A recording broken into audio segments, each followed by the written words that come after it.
Kabila doit être une personne condamnée, personne non grata et chassée du Congo, ravie de la nationalité congolaise. Bandi la place, sénateur, bandi la place. Ah, t'es papa Nalo Baboye. 2020, élection Salema. Mais ça dit bongo na kata constitution. Élection Salema ndengene parce que bientôt la bormo boizo bima. C'est-à-dire que une association de décideurs 100% Fouati continue ta mission. Nécessairement, c'est que à cause de la impliqué na katia makambo wa chiwewe mon côté. Directement, il faut être la paix parmi les conseillers là, parmi tout le monde là. Parce que, moi, je vois que oui, la communauté kassaïenne, Tolobi, merci beaucoup. Et Zaka Kanakati ba planning na bango, oyo ndenge ba koteli bango po basalini, baso bango ne sobeko. Et puis je demande au chef de l'État que après avoir kokanga ba généraux nyonso, il faut une phase pour arrêter les politiciens. Parce qu'il y a aussi les politiciens qui sont impliqués dans ça. Les politiciens, voilà. Et puis, je demande, vigilance au essayez de la présidente Makassi. Et 50 de nos 5 dans le ministère intérieur. Et pas un maître Jacques Ben Chabani. Et 50 de patrouilles, ça, les Makassi, n'a pas gouverneur. N'a pas gouverneur. Pas gouverneur, pas patrouiller, bango Makassi. Laisse pas papa. Batulio so ba mbongo mboka oyo. Toko kende te na muto asuka. Muto alongo na poste azo sepia na famille na bana na lui. C'est là je vous dis que Fachi Beton, le chef de l'État, n'a pas un mandat, il a une mission. 2028. Batulio ko sala maniko sénateur. Ah, t'es papa Nalo Baboye. 2020, élection Salema. Mais ça dit bongo na kata constitution. Élection Salema ndengene parce que bientôt la bormo boizo bima. C'est-à-dire que une association de décideurs 100% Fouati continue ta mission.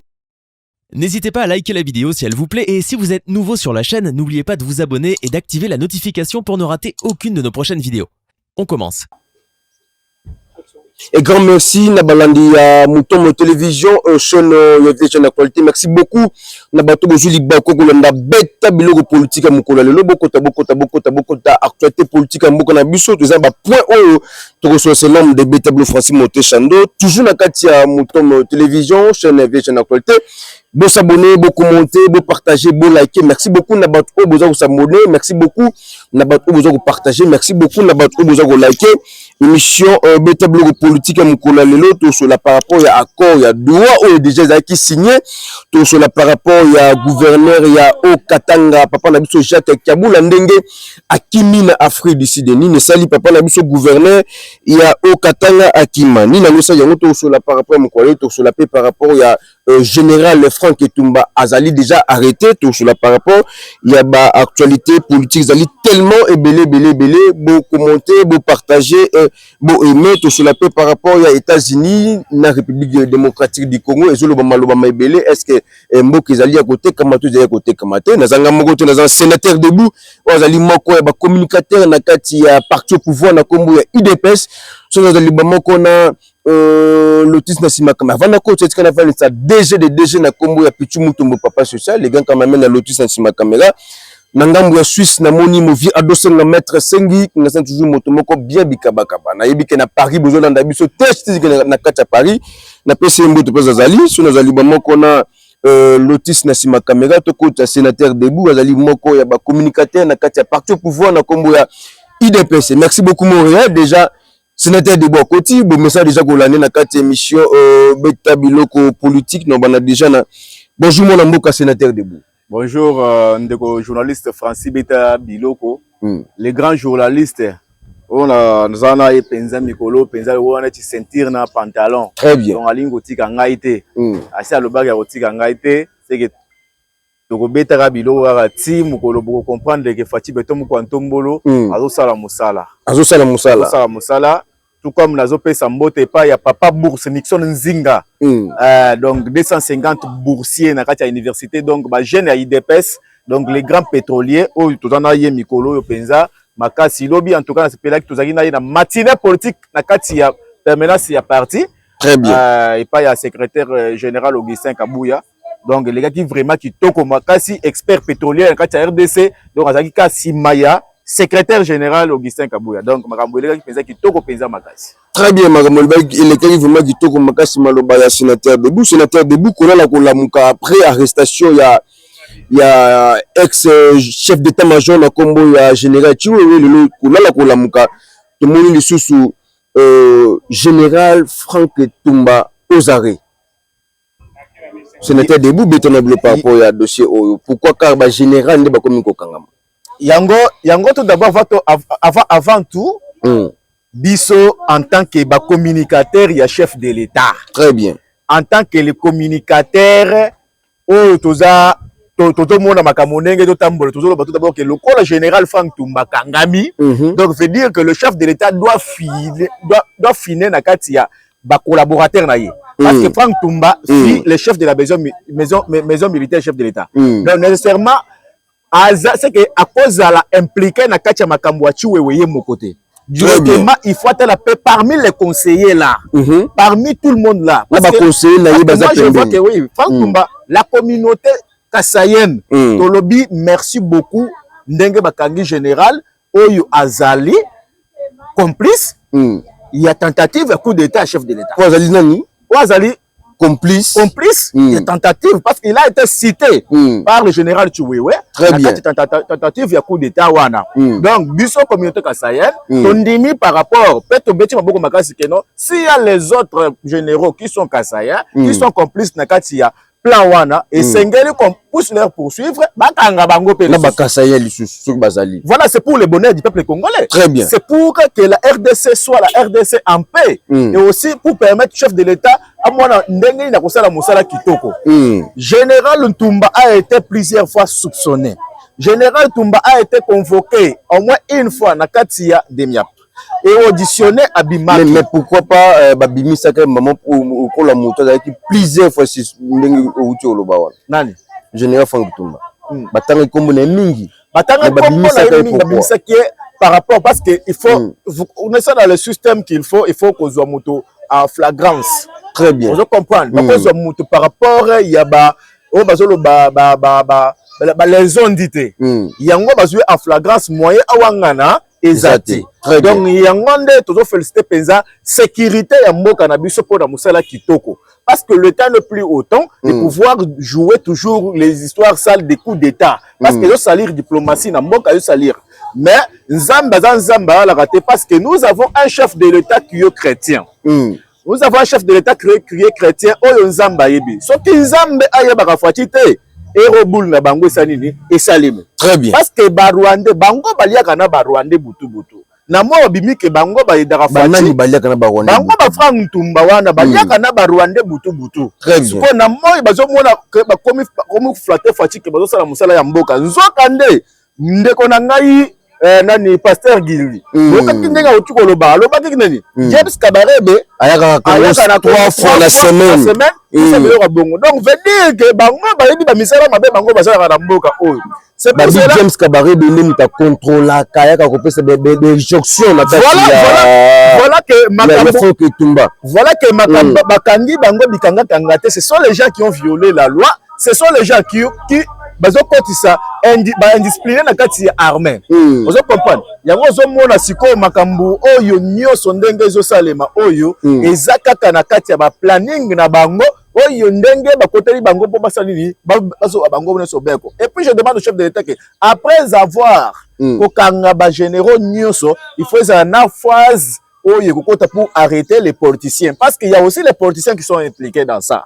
Ba politiciens voilà. Na yebi ke makambo ta yo koma po ebima bakoyebisa bino tokobima kaka na kati ya media bopo na koyebisa bino ke moto tsongolo paka pomoni bakangiye oboy bakangiye na ba député pe bazana kati na ba député pe bazana na kati ba somboso déjà dénoncé ka ngona kati ya oui ça bango na mwesela mana eso moni moto chef de l'État a risqué pesa makasi moni pona bitumba est chef de l'État a risqué vie makasi plusieurs coups d'état plusieurs coups d'état de jouer il y a jamais eu depuis la création de la République démocratique du Congo, depuis son existence, il n'y a jamais eu Namboka Nabiso, Mokonzo a risqué plusieurs fois l'Iwa comme Fouatite.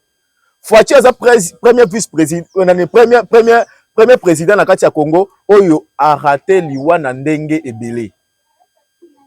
Est-ce que boyebi histoire ya Fidel Castro? Beta biloko. Fidel Castro azali président moko boye ariska liwa donc ba coup d'état de jouer ba empoisonnement ba biloko ebele. Sikoyo nazwa kaka ndenge makambo kaka epa ya Fachi ndenge bazo de jouer coup d'état ba risque ba liwa ebele. En tout cas moi na mama Marthe penza a risqué ba liwa makasi. Donc eloko bazo ba penza zaki non chef de l'état a risqué toko le bata plus de 15 fois. O ba meke po ba bomaye. Po ani nyoso wana po azo lingande acha fin na hémorragie ya makila bande na biso est. Bandeko ebele balobi ete procès ba généraux wana faisait en public. Effectivement, c'est ça en public population. C'est ça c'est qu'on demande par rapport que ndenge zali wana esengeli ba tia procès ezala en public de population ba mona elekana yetemise ba mona ba dongolo miso ba mona ba ezala na trahir moka. Effectivement esengeli congolais nyonso parce que il faut que bana nyonso bazana ba primaire ba étudiant ba élève nyonso esengeli ba mona bilongi ya ba traître. Très bien. Po ba ya ba ke famille boye mutu boye songolo kaka na traître ya mboka na biso awo. Alingaka beta coup d'état na mboka oyo. Esengeli ba image na bango wana bana baza bana mike bakolola ngo. C'est ça ce que nous sommes en train de dire par rapport que procès na bango eleka parce que les Congolais ont besoin de la vérité. A besoin de la vérité maloba sénateur debout na pengli mo moki wana mais pourquoi pas oui ko kanga ba généraux c'est bien mais siko ba racine est-ce que ba racine wana bazo tikala pourquoi pas mokonza mboka na biso a nommé mbala moko ba généraux mosusu ya sika. Bon, je crois arrêter au nommer comme ça et déboulonner système ils en a kati ya racine sénateur. Émission de cela qu'il faut passer. Na second chef de l'état papo accélérer longolanté accélérer mbala moko na nomination na kati armée. Ta bazo kanga colonel, ba kangi général, ba kangi capitaine. Directement le chef de l'état doit prospérer directement à la nomination na vitesse ya croisière, na vitesse ya hypersonique. Très bien. Malamoko yo zo ba lieutenant ba adjudant ba zo matisa bango déjà mbamba zo mata déjà mbamoko. On a commencé là nettoyage ya ba généraux rwandais. Très bien. Parce que nous sommes beaucoup plus eloko eza mingi infiltré makasi za nini eza armée. Si otamu so armée wana eza infiltré eza ko nini esengeli ko sala nettoyage ya ba rwandais na kati armée afin de permettre que système sécuritaire na mboka na biso ya armée na biso sala nini ezala bien assise par rapport à quoi parce que son système armée na biso za bien assise na ba nomination asika côté kuna na est kuna to ko frapper to groupe armé nyonso wana mbangu to ko vider bango. Très bien. C'est ça maintenant et le moko na zo lingana ba c'est ça que au moins na niveau ya C source de production il y a ba tentative ya coup d'état wana directement esengeli ba kitanase ba banda koluka tina ba mboka oyo nyonso tina ba bisika nyonso ba vanda po ba sala planning na bango avant e bota mai ko mapenza likolo ki ba ko mona tete mutu boy nde ba impliqué na yango mais yayi na se ndenge nini foko ko bandana bato wana oyo ya se wana. Ok, sénateur debout, tokota deuxième actualité politique en mboka na biso, lelo kolala kolamuka tomoni gouverneur ya Okatanga na kombo ya Jacques Kabula oyo akimi ayebisi ba garde na ye bako tikanga na deuxième résidence na ngai ezaka côté ya ferme et après mutuka mususu ezalaki wana bande kozela donc ba garde na ye ba zongi et après papa na biso Jacques Kabula a ju mutuka a koti Tanzanie a kimi na minute toujours sur nayo azana kati Afrique du Sud. Il semblerait que azaki interpellé par la VPM ya intérieur na kombo ya ministre na biso na kombo ya komune na nezoki mangai papa na biso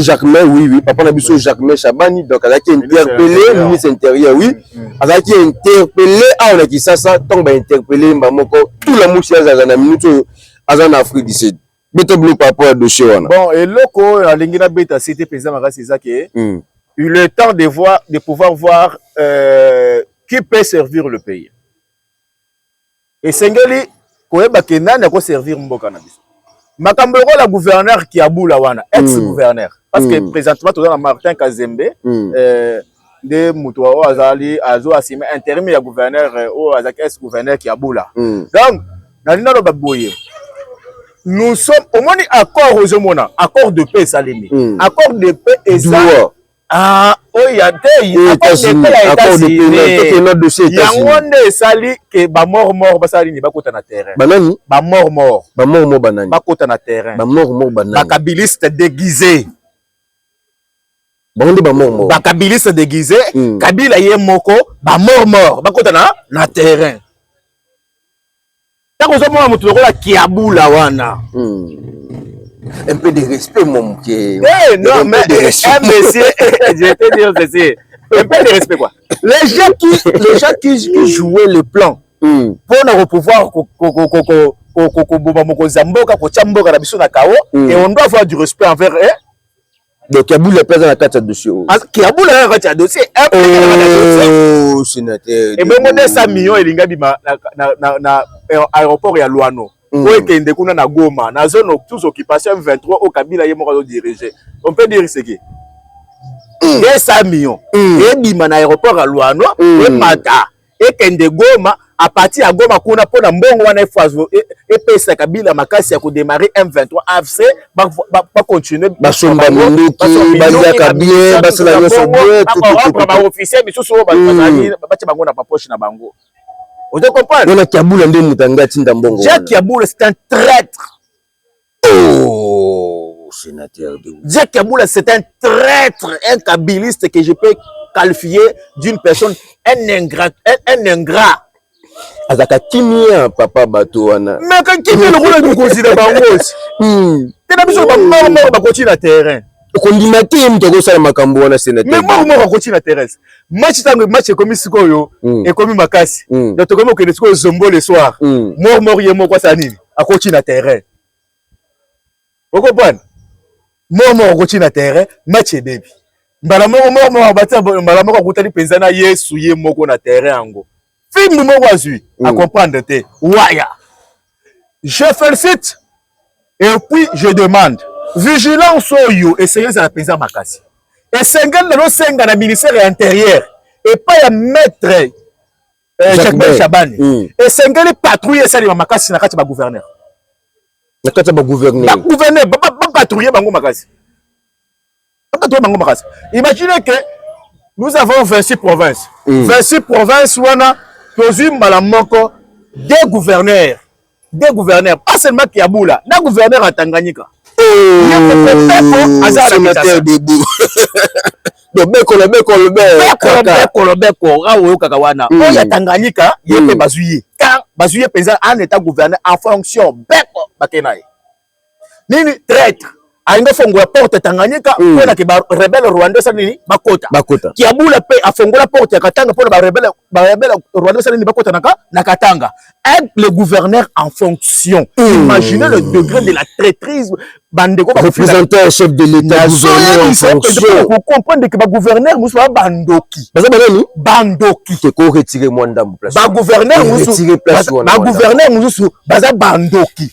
Quand vous avez une attaque, il y a mort na bino muto mandefu, après c'est bino occasion sur la gouverneur te. Beaucoup tanyina mwana mama marti ye moko, natana ye, asali bino ba gouverneur, olingi bocho le pe bopanga ye, papa pa ina kulusu lokola Yesu. Asali bango nini? Nyoso wana po aso bundile peuple congolais. Bitumba fwacheche na ngo nyoso na mboka na biso parce que aso bundile peuple congolais. Peuple congolais se comprendre de telle façon si ma chef de l'état parce que bitumba nyoso so mona ba coup tentative à coup d'état. Oh, nous sommes un poison, nous sommes régné wana, c'est parce que nous le peuple congolais. Ce que le peuple Félix c'est parce que le peuple congolais. C'est parce que chef de l'État le peuple congolais, yango wana Kiaboula fongola porte ya Katanga po ba rebelle Rwanda ko na Katanga. Ba service bazala ki wa putain Kiaboula zo ki mande ko sénateur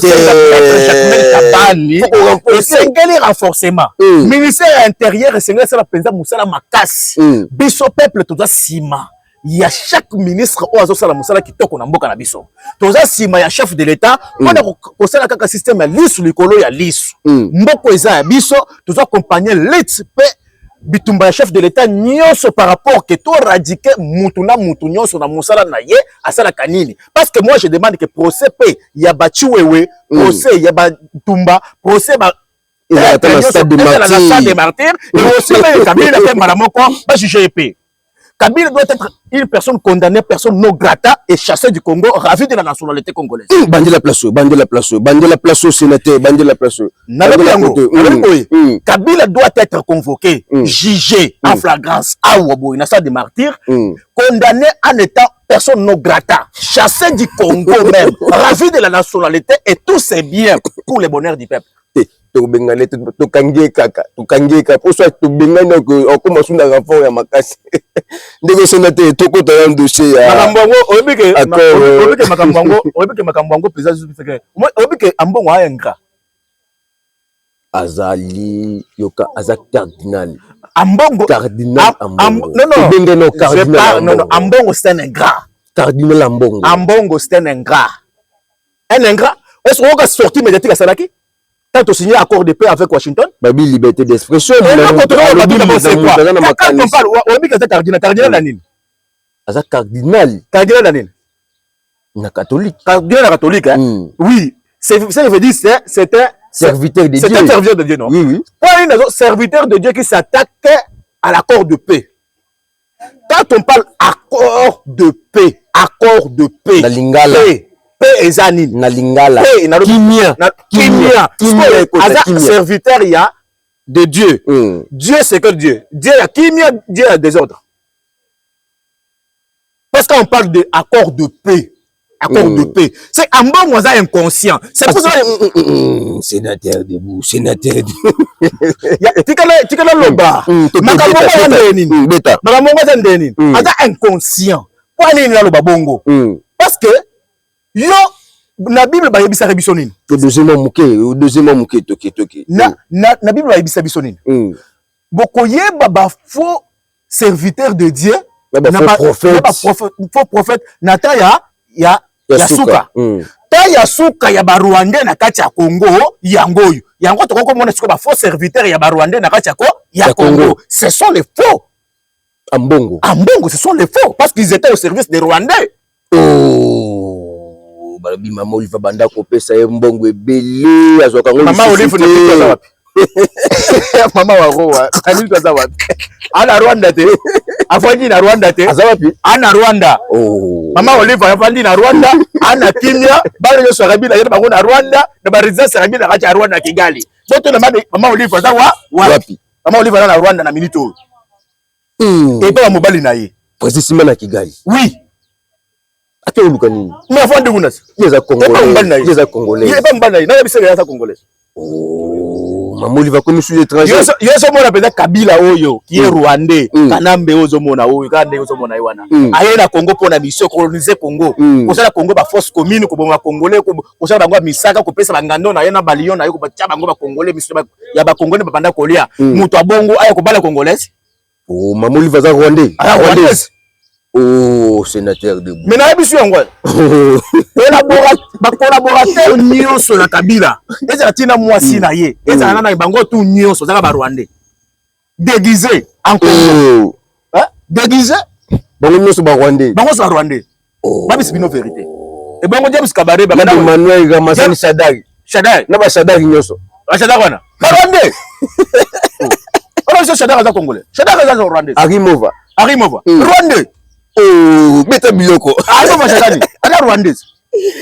Si président Samuel Senab Obeminako. Wa bandundu hao. Ya kutaki ndoke. Ye mtu ya maba ngombe. Ah, c'est pas ba Kabila. Ah. Et loko nazo beta c'était yo moko foko. Bon Kamere. Président Assemblée nationale. Président Assemblée nationale. Ah. Wa to chango point d'interrogation. Au moni makambo. Bangi. Je suis le communicateur du chef de l'État. Moutou oyo tout d'abord qui est collaborateur du chef. Moi j'ai la confiance du chef de l'État. Et a mérité respect en tant que communicateur du chef. Na quoi attaquer mbala moko te. Mukolo kaka mais Kamera Yambi na France, moniteur Yambi na France.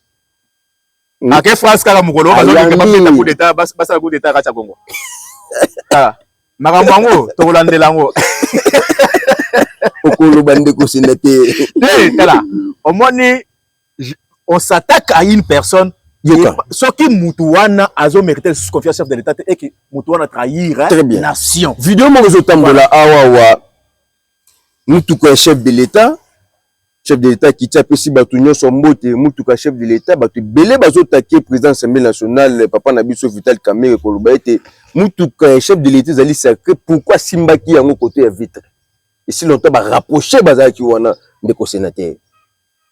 Bon, makambo wana tout ce que l'ango service de sécurité à chef. Pour ngai na yebité. On est monde politique et après monde mo bona comprendre très bien. Ko simba pona nini? Yepe. Ako simba ko pété. Bisimba simba. Mutuka chef ba simba kango pété. Ako simba mutuka ya chef te. Et le on peut na condamner pe yango. Mutuka chef mutuka simba. Donc vous mettez boye kei. Simbi penza. Na kota vitre. Na vitre penza. Simbi penza. Te mutuka chef ko simba ngote. Mutuka ya muku antombolo ba ko simba yango te. Et le quoi d'appel à condamner Payango. Très bien. Voilà. Très bien. Yango na lolinga lo baboy. Au moni par rapport au nga lobi makamboteli accord de paix où il y avait un bongo wana, j'aimerais parler dire aux Congolais que makambo est allé accord de paix et c'est le cas. Depuis le Congo, na minute oyo ba entreprise américain ba comme ko wela ko yasiko na Congo. Kande ya mbongo yango wana. Ba entreprise américain sont allé côté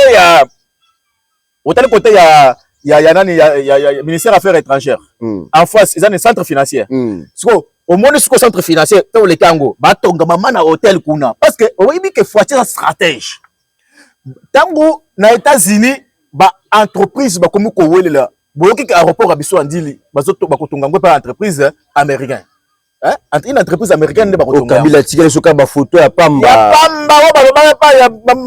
maman la chef du gouvernement lobi que bo passo tu futa nyongo bato kabila baliaka vous comprenez déjà trop tonga soyo nani aéroport wana na entreprise américaine donc vous comprendre que ba américain lobi que to koya ko investir na kati ya Congo aéroport ya Malonga kabila ya bino mbongo ya mbongo ba poser ba go pass ekenda pamba pour futa nyongo kabila wana siko biso tozana ba Airbus ba Antonov ya minene wana et comme un matériel d'investissement que ça n'a pas usine à minene alors et que quitte ce qu'on a kacha Kinshasa que quitte ce qu'on wapi na aéroport nini et en gros il faut tout ça la siko to tonga sikoyo aéroport ya sika ya bien kitoko ko supporter ba avion na biso c'est ça en même temps et j'ai da bateau le ko la bateau le ko ba Marriott ba Marriott on ka wana bateau ba mbongo ebele ne na biso hôtel ba tonga kuna parce que na bateau le Bill Gates akoya awa na Congo ko vanda wapi hôtel les alliés. Hôtel les athées, bah tout le monde est habillé. Au moins le président américain, le roi Trump, ce qu'il y a en Angola. Parce qu'Angola, il y a un hôtel, il y a la capacité à accueillir. Très bien. Bah tout le monde Bill Gates. Bah pour investir dans le Congo. Bah les plus riches. Bah les plus riches. Attends, bah rien moi qu'on a battu quartier mobimba le roi là-dessus. Na roi banini quartier le roi là-dessus kala mobimba na tu m'as tombé mobimba wana. Bah personnel na ya attends na bango. Bah ko vanda wapi. Hôtel il y a capacité à hôtel a capacité comme ma bango 1 milliardaire azate yango mona Fati Beton batonga siko avec un homme plus connu Marriott batonga hôtel munene en face ya côté à centre financier batonga hôtel wana Marriott et que j'appelle na ba hôtel pe ya minere ba kotonga wana kati ba province banini oko yamba ba milliardaire ba multimillionnaire pourtant ba ko investir bana mo fola na ramo bien ba ko lemba musala détournement ko sala matin de ko nous ne sommes plus na bata détournement te oyoki yo moko na kati ya IGF ba salaki changement ju la lingeti akei o akoti wana lingeti akei mazo sepela te alors cette ba kolanda bango les américains ne laissent pas papa ba tunyoso ba yibambongo mboka oyo to ko kende na muto asuka muto alongo na poste azo sepela na famille na bana na c'est là je vous dis que Fati Beton le chef de l'État n'a pas un mandat il a une mission 2028 élection ko sala maniko sénateur te papa na roba boy 2028 élection salema mais ça libongo na kata constitution élection salema ndenge parce que bientôt la bord mo boy zobima veut dire que une association de décideurs 100% Fati continue ta mission président à vie mais na émission président bakamdego salema keba place wana to kosimba wana te to bomba place wana na émission to simba na to komana wana te ndeko sénateur na émission ke makambo bien zoya ya kitoko ba entreprise président à vie donc continuer parce que Fati Beton avec États-Unis eza bombe donc Congo est puisque yo na ezo banda sur vitesse ya hypersonique sur le décollage Ce n'est pas pour rien, après signature, il y a accord, il y a RDC, États-Unis, chef de l'État, que le Congo est de retour. Ce n'est pas pour rien. Le Congo est de retour. Mais Léopard, Léopard, à Koufaka. Léopard, il y a qu'on sert à la continental. Il y a Doua, où ils ont été représentants, il y a M23, na représentant, il y a République démocratique du Congo. Je pense que vous avez des matières, on a nyonso, Olanda qui peut rebelle na Congo, ya nanga ninga le ba propos na pour na ye azomona yango, ils allaient vraiment donc il y a ça na force selon yindenga lo baki. Accord il y a RDC, M23, AFC, beta bloc de sénateur pour aussi ça na dossier. Non, ndeko Francis beta bilo na lo baboye. Au moni avec tout ce qui se passe. Le coup là, makambo etali ba accord ba Doha, accord de paix Washington, Rwanda, tout ça l'Union swana. Nazo yebisa ba Kongomani boy. Ngai tango ba signaki accord de paix na Washington.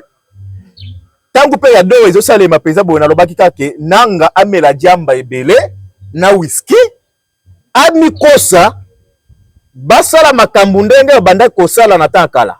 Parce que Rwanda que vous voyez ici, Rwanda arrogance na yese komi na suka. Kagame est déjà à genoux et l'influence diplomatique ya Kagame na kati ya niveau international Fachi Beto atia tumbi yango déjà. Tumbi yango. Oui, nanga za lokola nyoka basi bakata déjà mutu mais mukile tikale zo sa nini? Ezo tambola. Vous comprenez? Donc Francis Beto na ni ko yebisa OK, makambo ndenge zo lega neti na minute oyo ezake makambo semi na Doha. Le Rwanda est à genoux et le Congo est debout. Parce que Fachi Beton de l'Azo Kendena Bango, bakayaki na ba imposition na bango, o ezaki crime na kati processus de paix à Doha, o ezaki o bazo benga lokolo ti nani Chiweri na kati ya processus de paix à Doha na ba imposition moko boye. Heureusement que monsieur Madas Boulos, monsieur l'Afrique azaki wana ayebisi ministre nani Vincent Ebissé Zonga awasino ton maître et toi vous allez être sanctionné. Muta azuata makasa fongona ko porte pona ko bimate aye ko zonga avandi na mesa et puis on a commencé à koyebisa ke bokondima boye. Tango batu wana a imposé. Oui, mais c'est Boulos a imposé bango. Ce qu'il faut accepter, ce qu'il faut faire. Pour aboutir pour notre ce qu'on a dialogue. Et le dialogue en question, et un dialogue avec le patin jamais. Parce que le chef de l'État nous avait dit ceci. Quand vous parlez, quand vous négociez avec les patins, les patins, bazawana pona ko makambo ya bango te. Bakolo ba makambo o eza ba mettre na bango. Faut que soit na mettre na bango. C'est pour cela bombe o to sika nango ya suka ezali bombe o tirali ya Washington. Tango Fachi Beto to bata pepo Kagame oyo monsieur Giraffe amati pepo komi kuna na kati ya États-Unis bombe ya suka wana déplace bombe ezali et le Congo a gagné. Na minute le Congo a gagné. Les accords de Doha o bozo mona wana Rwanda basi ba botole nyoso. Rwanda ça tika déjà pamba Kagame mati balongole askali se mutaka liboso peuple na ye. Parce que je n'arrive pas à comprendre.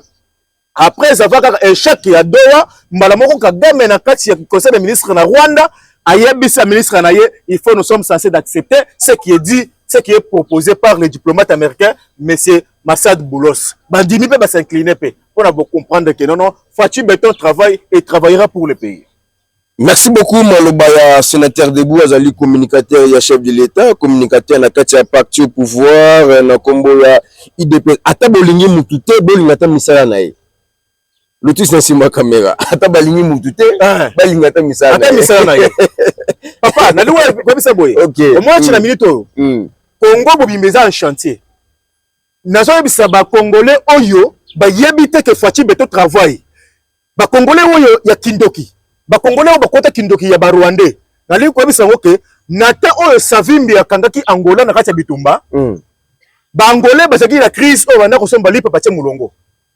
Mais na kati ya Congo lipa quand même toche lango mulongote mais qui kiti dimension na lobi boye ba libanais wana to choquer bango la journée comme demi-journée na lobi boye au moins ndeza wana ba tik gratuité enseignement ezali Congo imba chantier bazo tonga mais na Angola ce n'était pas le cas mais tango Angola yako sisa bitumba na kati na bango na kati ya mboka na ye savimbi yake akufi lokola Kabila ndenge akufa mbala moko comprendre que Congo ko démarrer et ko lekana Angola et le Congo c'est un moteur Allemagne d'Afrique. Allemagne d'Afrique. Et vous allez voir. Et puis Allemagne d'Afrique, ils ont la construction, ils ont le moyen de vivre un peu normal et aussi ça s'appelle interdiction à Congo à Kabila na kati ya Congo. Oui oui. Oh, ndeko sénateur. Et comme ça na Allemagne yoka kawana, nali ko biso ke Congo ya Hitler repekisami ko pesa mwana na kati ya Toboti mwana na maternité, opesa mwana ya Hitler babomi.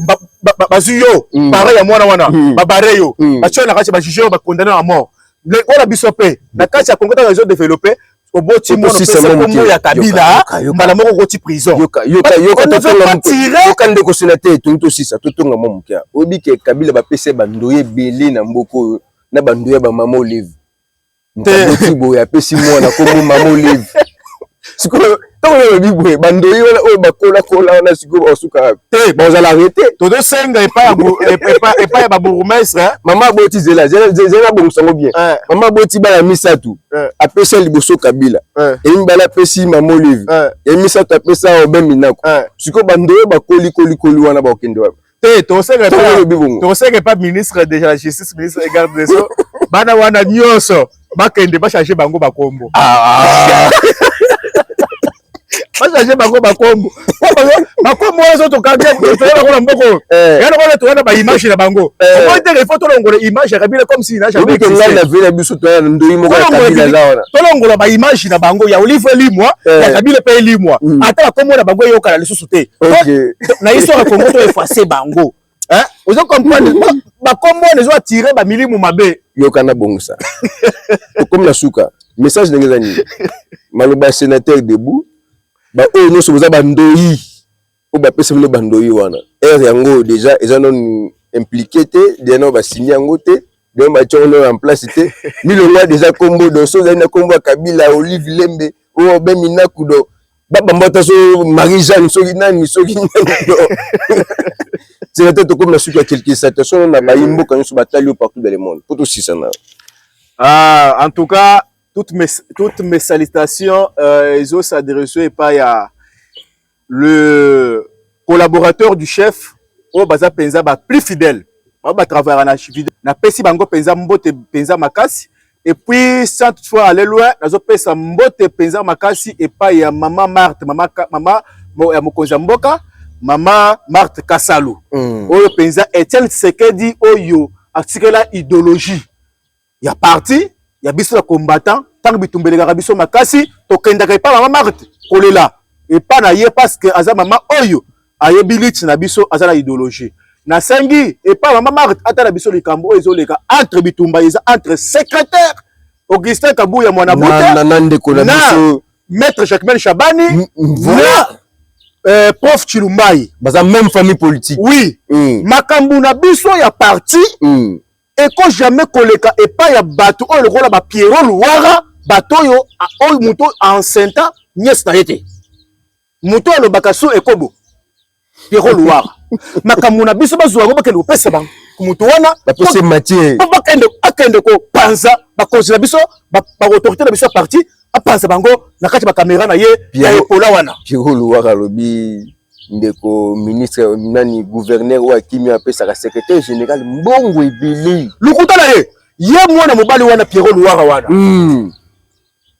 combien de fois afinga maître na ye Kabila azaka ingrat aliaka kaka côté oyo ba pesa ka kende boy finga boy Louara c'est aza mutolo baka sou ekobo Pierrot Louara c'est un aventurier merci beaucoup et monsieur yango yango tout d'abord nazo encourager yo pe nazo senga ke makambo boye ba kongomana bazana mongo posa makasi il faut so bo moni émission ekotité bo benga français beta biloko bo attaquer bino congolais na bike baze belé bazo zelanga tina ba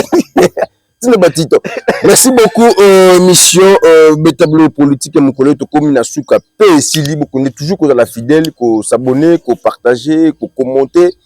Vous êtes sur les commentaires, vous partagez partout le monde. Vous êtes aux États-Unis, vous êtes à Paris, vous êtes dans tous les 24 communes.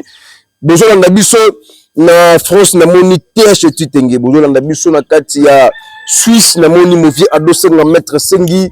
Qui n'a sent toujours motomoko bien bikabaka. Na boki mis na sima ya caméra, na moni Lotis qualité image na image.